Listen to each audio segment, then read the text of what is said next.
नमस्कार दोस्तों, my self Seema Singh. I hope आप सब बढ़िया होंगे।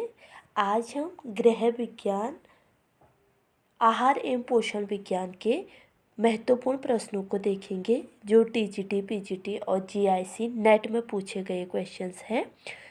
और प्रीवियस ईयर में ये क्वेश्चंस काफ़ी इम्पोर्टेंट रह चुके हैं और काफ़ी ईयर्स में एक जैसे क्वेश्चंस पूछे गए हैं। तो हम इन क्वेश्चंस के बारे में डिटेल में डिस्कस करेंगे। तो क्वेश्चन नंबर जो फर्स्ट है, दाल में प्रचुर मात्रा में होता है। ए ऑप्शन है रेशा, बी ऑप्शन है प्रोटीन, सी ऑप्शन है कार्बोज और डी ऑप्शन है वसा। तो दाल में जो सबसे अधिक प्रचुर मात्रा में पाया जाता है, तो दालों में प्रोटीन सबसे अधिक पाया जाता है। क्वेश्चन नंबर फर्स्ट का बी राइट आंसर है। जीआईसी प्रवक्ता 2012 में ये क्वेश्चन पूछा गया है। ठीक है, अब देख लेते हैं। दालों में प्रचुर मात्रा में प्रोटीन पाया जाता है। दाल, मूंग, चना, अरहर आदि सभी खाद्य पदार्थ हमारे दैनिक आहार में प्रोटीन का एक बड़ा हिस्सा प्रदान करते हैं। विशेषकर शाकाहारी लोगों के लिए प्रोटीन का एक बहुत अच्छा साधन है दालों में विटामिन सी। जो शाकाहारी लोग होते हैं उन लोगों के लिए जो दाल होता है वो प्रोटीन का सबसे अच्छा साधन होता है। और दालों में विटामिन सी नहीं पाया जाता है। ठीक है, जो दाल्स होते हैं दालों में विटामिन सी नहीं पाया जाता है, परंतु अंकुरित करने से यह विटामिन सी का अच्छा साधन बन जाते हैं। ठीक है, दालों में सबसे अधिक मात्रा में प्रोटीन्स पाया जाता है और दालों में विटामिन सी नहीं पाया जाता है। अगर हम दालों में विटामिन सी की मात्रा को बढ़ाना चाहते हैं या विटामिन सी को प्रेजेंट करना चाहते हैं तो उसके लिए हमें दालों को क्या करना पड़ेगा, अंकुरित करने पड़ेगा। ठीक है, अब देखेंगे question number second. Question number second है, दालों का अंकुरण पोषणात्मक दृष्टि से महत्वपूर्ण है, क्यों? हम दालों को जो अंकुरित करते हैं वो पोषणात्मक दृष्टि से क्यों महत्वपूर्ण है? ऑप्शन नंबर ए है, यह पाचनशीलता में वृद्धि करता है। अंकुरण पाचनशीलता में वृद्धि करता है। और बी ऑप्शन है विटामिन सी को बढ़ाता है। सी ऑप्शन है लौह तत्व की जैव उपलब्धता को बढ़ाता है। और डी ऑप्शन है उपयुक्त सभी। तो क्वेश्चन नंबर 2 का जो राइट आंसर है वो है डी। जो दाल होते हैं दालों में जो अंकुरण होता है वो दालों के पोषणात्मक दृष्टि को महत्वपूर्ण बनाता है, क्योंकि ये तीनों ऑप्शन सही है। इससे जब हम दालों को अंकुरित करते हैं तो इससे दालों की जो पाचनशीलता होती है वो बढ़ जाती है और उसमें विटामिन सी की मात्रा बढ़ जाती है। ये पहले वाले क्वेश्चन में हम देख चुके हैं। और लौह तत्व की जैव उपलब्धता को भी ये अंकुरण के माध्यम से हम दालों में बढ़ा सकते हैं। टीजीटी 2013 में ये क्वेश्चन पूछा गया है। ठीक है, अब देख लेते हैं। मानव शरीर को पोषक तत्वों की ज़रूरत होती है।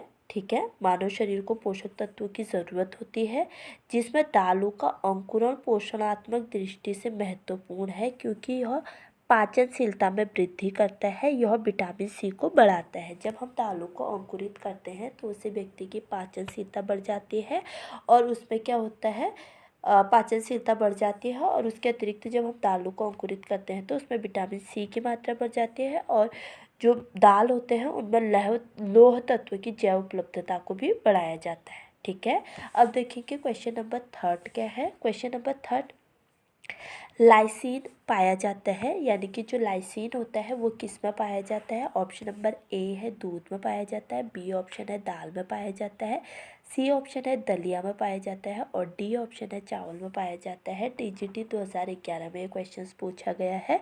तो क्वेश्चन नंबर थर्ड का जो हमारा राइट आंसर है वो है बी। जो लाइसिन पाया जाता है, लाइसिन दालों में पाया जाता है। ठीक है, लाइसिन एक प्रकार का अमीनो अम्ल है। ठीक है, हमें पता है अमीनो एसिड, जो लाइसिन होता है वो एक प्रकार का अमीनो एसिड है। और अमीनो एसिड क्या होता है? प्रोटीन होता है। ठीक है, अमीनो एसिड क्या है? प्रोटीन का सरलतम रूप को हम अमीनो एसिड्स बोलते हैं। तो हमें पता है कि दालों में प्रचुर मात्रा में प्रोटीन्स पाए जाते हैं। ठीक है, दालों में प्रचुर मात्रा में प्रोटीन पाया जाता है और लाइसिन एक प्रकार का अमीनो एसिड है। तो लाइसिन अगर प्रोटीन है, अमीनो एसिड है, तो वो किस में पाया जाएगा? दालों में पाया जाएगा। जो सामान्य विटामिन युक्त कई पूरक तत्वों में पाया जाता है। यह प्रोटीन के जैव संश्लेषण में आवश्यक तत्व है। यह हमारे शरीर में संश्लेषित नहीं होता है। जो लाइसिन होता है यह हमारे शरीर में नहीं बनता है, अतः हमें लाइसिन युक्त पोषक पदार्थ बाहर से लेने पड़ते हैं। अंकुरित अनाज, दाल, पनीर तथा मांस से इसके अच्छे स्रोत हैं। लाइसिन हमारे शरीर में संश्लेषित नहीं होता है और ये हमको बाहर से आहार से लेना पड़ता है। कहाँ से लेते हैं हम इसको अंकुरित अनाज से लेते हैं, दाल से लेते हैं, पनीर तथा मांस से लाइसिन को हम लेते हैं। और लाइसिन क्या है? अमीनो अम्ल है। और अमीनो अम्ल क्या है? प्रोटीन का सरलतम रूप ही अमीनो अम्ल है। ठीक है, अगला क्वेश्चन देखेंगे। क्वेश्चन नंबर 4 है, दाल तथा फलियां किस पोषक तत्व के उत्तम स्रोत हैं? ए ऑप्शन है वसा, बी ऑप्शन है प्रोटीन, सी ऑप्शन है कार्बोहाइड्रेट और डी ऑप्शन है खनिज लवण। ये क्वेश्चन टीजीटी 2004 में पूछा गया है। दाल तथा फलियां किस पोषक तत्व, दाल और फलियां किस पोषक तत्व के उत्तम स्रोत है? तो क्वेश्चन नंबर 4 का बी राइट आंसर है। जो दाल और फलियां होते हैं वो विटामिन बी का उत्तम स्रोत होते हैं। ठीक है, ऑप्शन नंबर बी प्रोटीन का उत्तम स्रोत होता है। ठीक है, दाल तथा फलियां प्रोटीन का अच्छा स्रोत माने जाते हैं। प्रोटीन हमारे शरीर के पोषण के लिए तथा शारीरिक वृद्धि एवं विकास तथा कोशिकाओं में टूट फूट की मरम्मत के लिए आवश्यक तत्व है। जो प्रोटीन है वो हमारे शारीरिक विकास के लिए, हमारे शारीरिक वृद्धि एवं विकास के लिए और हमारे कोशिकाओं की टूट फूट, जो हमारी सेल्स की टूट फूट होती है उसकी मरम्मत के लिए हमें प्रोटीन की आवश्यकता पड़ती है। और हमें पता है कि प्रोटीन से हमें कितने किलो एनर्जी मिलती है? 4.2 किलो कैलोरी एनर्जी हमको प्रोटीन से मिलती है। ठीक है, प्रोटीन की कमी को खान पान से दूर किया जा सकता है। दाल, आटा, कच्ची सब्जियां, दूध, दही, पनीर, राजमा, लोबिया, सोयाबीन, मूंगफली तथा मछली आदि प्रोटीन के उत्तम स्रोत माने जाते हैं। ठीक है, आगे अगला क्वेश्चन देखेंगे। क्वेश्चन नंबर 5 है, टेम्पे बना होता है। टेम्पे क्या होता है? टेम्पे जिस तरीके से पनीर होता है, पनीर को दूध से बनाया जाता है, उसी तरीके से टेम्पे भी होता है। पनीर की तरह ही टेम्पे भी होता है, लेकिन पनीर को किससे बनाया जाता है? दूध से बनाया जाता है। लेकिन यहाँ पे पूछा जा रहा है कि टेम्पे किससे बनाया जाता है। ठीक है, टेम्पे बनाया जाता है, ए है चना से, बी है सोयाबीन से, सी ऑप्शन है राजमा से और डी ऑप्शन है लोबिया से।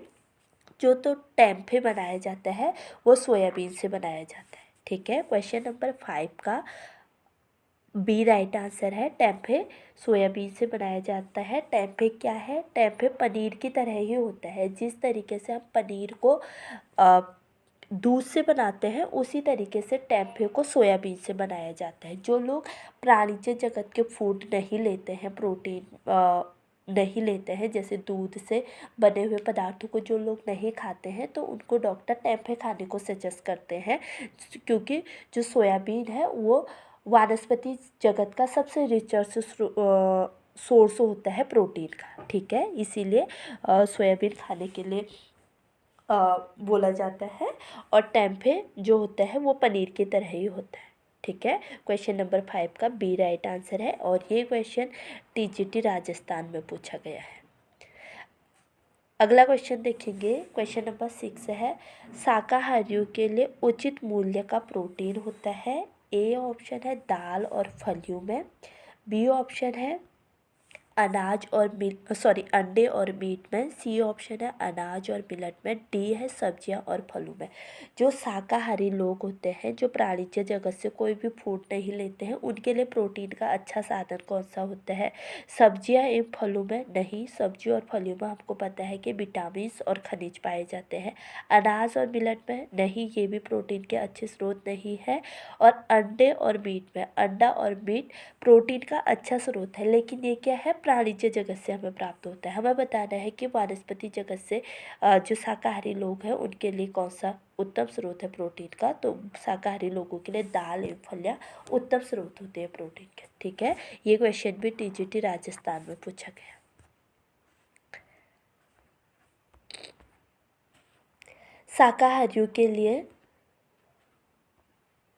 शाकाहारियों के लिए दाल एवं फलियां प्रोटीन का उत्तम साधन है। विश्व के सभी देशों में दाल का उत्पादन खूब होता है। भारत में दलहन का उत्पादन होता है। ठीक है, भारत में सबसे अधिक दलहन का उत्पादन होता है। अनाजों की भांति दाल एवं फलियां भी वनस्पति स्रोत शुरू से प्राप्त होते हैं, वनस्पति स्रोत से प्राप्त होती है।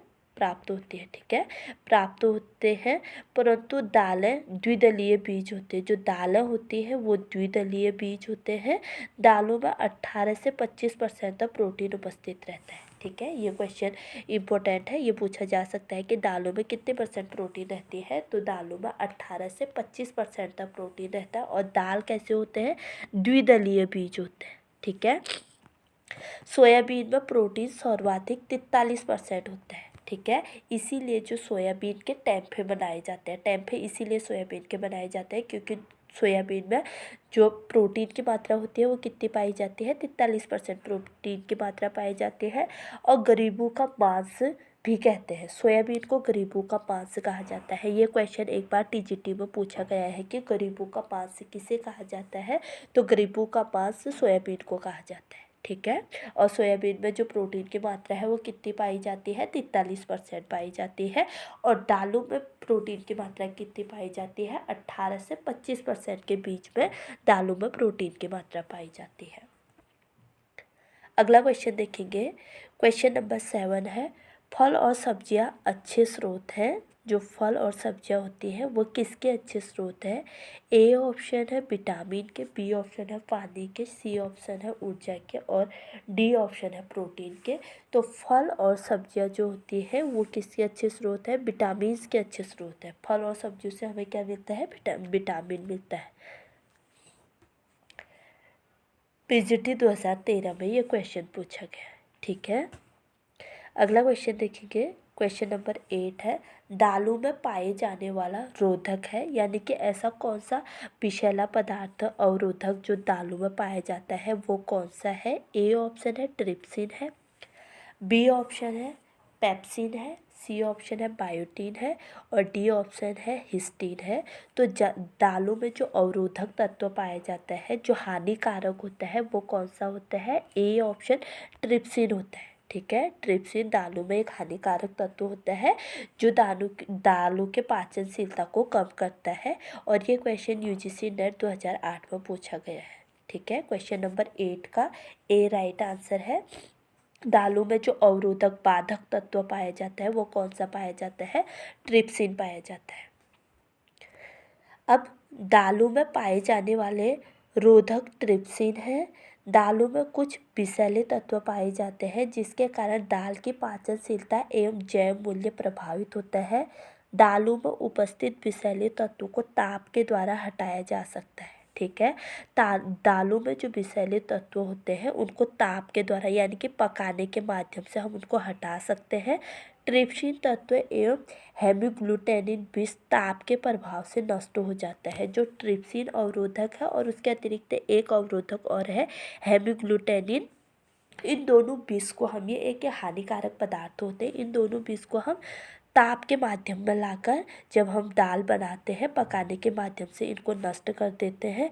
और भिगोने, पकाने, अंकुरित करने तथा खमीरीकृत करने की प्रक्रिया में दालों में उपस्थित सभी प्रकार के विषैले तत्व निष्क्रिय हो जाते हैं। दालों में जितने भी प्रकार के विषैले तत्व होते हैं वो दालों को भिगोने से, पकाने से पहले अगर हम दालों को भिगो लेते हैं और पकाने से, अंकुरित करने से और खमीरीकृत करने से उनमें जितने भी विषैले तत्व होते हैं वो नष्ट हो जाते हैं, निष्क्रिय हो जाते हैं और नष्ट हो जाते हैं। साथ ही दालों का पोषण मूल्य भी प्रभावित हो जाता है। ठीक है, खमीरीकृत करने से और अंकुरित करने से हमें पता है कि विटामिन सी दालों में नहीं पाया जाता है, लेकिन जब हम दालों को अंकुरित करते हैं तो उसमें विटामिन सी की प्रेजेंट हो जाती है। ठीक है, तो इसीलिए जो दालों को विषैले तत्वों को अगर हम हटाना चाहते हैं तो उसके लिए हमें दालों को भिगोने के लिए भिगोना, पकाना, अंकुरित करने और खमीरीकृत किया जाएगा तो उसके बाद जो दालों में विषैले तत्व होंगे वो नष्ट हो जाएगा। ठीक है, अगला क्वेश्चन देखेंगे, अल्फा टॉक्सिन पाए जाते हैं। ए ऑप्शन है मूंगफली में, बी ऑप्शन है सेब में, सी ऑप्शन है दूध में और डी ऑप्शन है पनीर में। यूपीएलटी 2018 में ये क्वेश्चन पूछा गया है कि जो अल्फा टॉक्सिन होता है वो किस में पाया जाता है। यूपीएलटी 2018 में क्वेश्चन पूछा गया है। तो क्वेश्चन नंबर 9 का ए राइट आंसर है, अल्फा टॉक्सिन मूंगफली में पाया जाता है। ठीक है,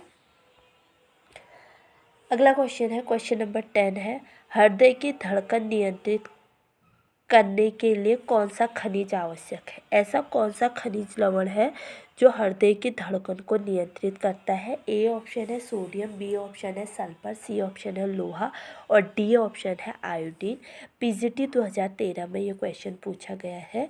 तो हृदय की धड़कन को जो नियंत्रित करने के लिए जो खनिज आवश्यक होता है वह है ऑप्शन नंबर ए, सोडियम आवश्यक खनिज है हृदय की धड़कन को नियंत्रित करने के लिए। ठीक है, तो हमने आहार एवं पोषण विज्ञान के दालों से रिलेटेड कुछ क्वेश्चंस देखे और बीच बीच में कुछ ऐसे क्वेश्चन भी देखे जैसे हृदय की धड़कन नियंत्रित करने के लिए कौन सा खनिज आवश्यक है। तो हमने देखा कि सोडियम आवश्यक है। ठीक है,